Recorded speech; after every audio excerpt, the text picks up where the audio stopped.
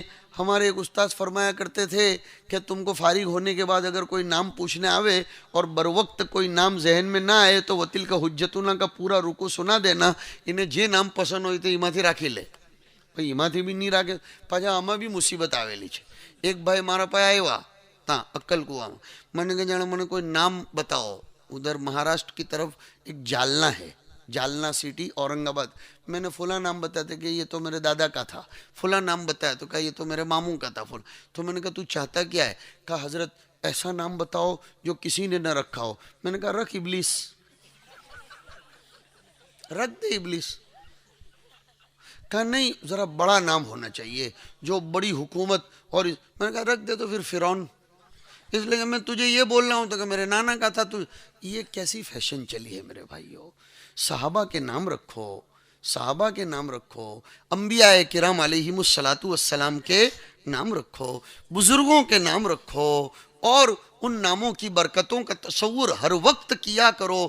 تو میں پتے کی بات کیا سنا رہا تھا آپ کو کہ وَتِلْكَ حُجَّتُنَا والے رکوع میں مختلف اور متنوع سوچ سمجھ کر بول رہا ہوں، اس لیے کہ الگ الگ نوع کی خوبیوں کے حاملین انبیاء کرام کا تذکرہ ہے. ان سب نبیوں کا تذکرہ کرنے کے بعد اللہ اکبر، اللہ تعالیٰ نے حضور کو کیا فرمایا؟ اولئک، یہ نبیوں کا زمرہ صالحین، ہاں یہ نبیوں کی جماعت. اولئک الذین ھدی اللہ فبہداہ مقتدی، یہ نبیوں کا زمرہ ہے، جماعت ہے جنہیں اللہ نے ہدایت دی. اب تم ان سب کے طریقوں کو اپناؤ. حضرت تھانوی رحمۃ اللہ علیہ نے لکھا کہ اس سے حضور کا جامع الکمالات اور مجموعہ اوصاف ہونا ثابت ہوتا ہے. اس لیے کہ یہ جتنے انبیاء ہیں ان نبیوں میں بعض انبیاء زہد و درویشی کے امام تھے، بعض انبیاء صنعت و حرفت میں ماشاءاللہ تجربہ کار تھے، بعض انبیاء حکومت و سلطنت کے بڑے ہی ماہر تھے، بعض انبیاء رونے دھونے والے تھے، بعض انبیاء سماج سے مقابلہ کر کے پھر قربانیاں دینے والے تھے. سارے انبیاء کرام علیہم الصلاۃ والسلام کی خوبیاں حضور پاک علیہ الصلاۃ والسلام کے اندر سما دی. اور پھر حضور کے واسطے سے ظرف کے مطابق اللہ نے حضور کی امت کے علماء میں اس کو تقسیم فرمائی. علامہ محیمی لکھتے ہیں کہ حضور کے سینے میں تمام انبیاء کی خوبیاں آ گئی تھیں. اب ہر ایک کے اپنے اپنے ظرف اور خدا کی چاہت کے مطابق الگ الگ علماء میں وہ خوبیاں بتوسط صحابہ کرام منتقل ہوئیں، اس لیے لسان نبوت نے فرمایا علماء امتی کا انبیاء بنی اسرائیل، کہ میری امت کے علماء بنی اسرائیل کے انبیاء کے معنی نے۔ میں بہرحال بات یہ عرض کر رہا تھا میرے بھائیوں، ثم استقاموا، کتنے ہی حالات آ جائیں اور کیسے ہی خطرناک ڈر پیدا کیے جائیں، لیکن ہمیں اپنی شریعت سے ٹس سے مس نہیں ہونا چاہیے۔ فقر و فاقہ آئے، ڈر آئے، امن آئے، شانتی آئے، حالات دیکھ کر ویش بدلنا، دیش دیکھ کر ویش بدلنا، یہ مسلمانوں کا حال تھوڑا ہوتا ہے یار۔ جو دیش ایو ویش، آپ مسلمان نو نظریو نہیں ملے، یاد رکھ جو مسلمان ہر وقت ایک ہی حالت میں رہتا ہے، وہ ایک ہی حالت میں رہتا ہے۔ اب سنیے کہ اگر اس کے اندر استقامت آ گئی تو پھر یہ دنیا ہی میں اعلان آیا۔ ایسا لگ رہا ہے کہ آج کے حالات پر یہ آیت برابر منطبق ہو رہی ہے۔ تتنزل علیہم الملائکۃ، کوئی سیاسی قائد نہیں خوشخبری دینے کے لیے آ رہا ہے، نہیں، تتنزل علیہم الملائکۃ، جو لوگ ربنا اللہ کہہ کر استقامت اختیار کرتے ہیں تو فرشتے خوشخبری لے کر آتے ہیں۔ فرشتوں نے آؤنار الیکشن میں جیتوانو تھوڑو ہوئی کہ اچھے دن آنے والے ہیں اوکے، ہاں، فرشتوں کو تھوڑا کچھ حاصل کرنے کا رہتا ہے کہ ہتھیلی پر چاند بتائیں گے۔ کیا خوشخبری لے کر آتے ہیں؟ 15 لاکھ آ جائیں گے، وہ خوشخبری نہیں۔ کیا خوشخبری؟ سنتے رہ جاؤ، اللہ اکبر، کیا جامع خوشخبری ہے۔ تتنزل علیہم الملائکۃ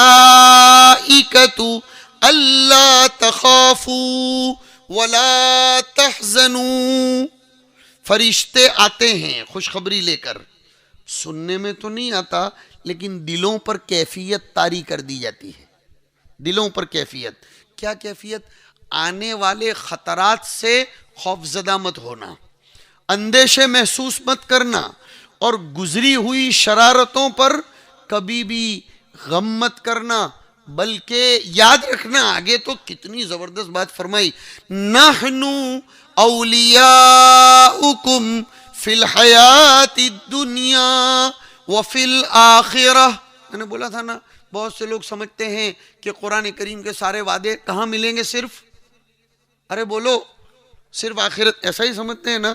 یہ آیت تو دیکھو کہ نحن اولیاؤکم فی الحیات الدنیا، ہم تمہارا کام چلا لیں گے، ہم تمہارا کام، اور جمع کا صیغہ لا کر اللہ فرماتے ہیں ہم تمہارا کام چلانے کے لیے افراد پیدا کر دیں گے، دنیا کی زندگی میں بھی اور آخرت کے اندر تو ہے ہی ہے۔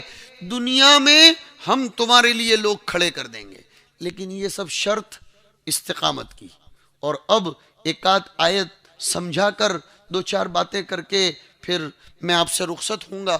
میرے بھائیوں، ہمیں اپنے آپ کو سدھارنے کی ضرورت ہے، ہمیں اپنے آپ کو سدھارنے کی ضرورت ہے، خالی نماز کے ذریعے نہیں۔ بے شک بہت اہم فریضہ، مجھے کوئی انکار نہیں، لیکن مفکر اسلام، محسن بھارت حضرت مولانا سید ابو الحسن علی الندوی نور اللہ مرقدہ نے قیمتی جملہ لکھا ہے کہ قرآن کریم کی کسی آیت نے مجھ کو اتنا نہیں ڈرایا جتنا ایک آیت نے مجھ کو لرزا دیا۔ مولانا علی میاں صاحب اتنا بڑا آدمی کیا فرماتے ہیں؟ ایک آیت نے مجھ کو لرزا دیا، وہ آیت یا ایھا الذین آمنوا ادخلوا فی السلم کافۃ، کہ اے ایمان والو مکمل اسلام میں داخل ہو جاؤ۔ رام بھی خوش نے رحیم بھی خوش، દહીંમાં બી પગ મૂકવાનો ને દૂધમાં બી પગ મૂકવાનો। હા, મસ્જિદમાં આવે તો એટલા રડે ને જાણે કે અલ્લાહ જ રહમ કરે। મેં કહ્યું ને તમને, એટલો ભારે બનીને આવે મસ્જિદમાં ને નિકાહ પડવા આવે તો કુર્તો પાયજામો ને જરાક બહાર નીકળ્યો એટલે ઘેર જઈને પહેલો તો કોટ પાટલું પહેરે ને પછી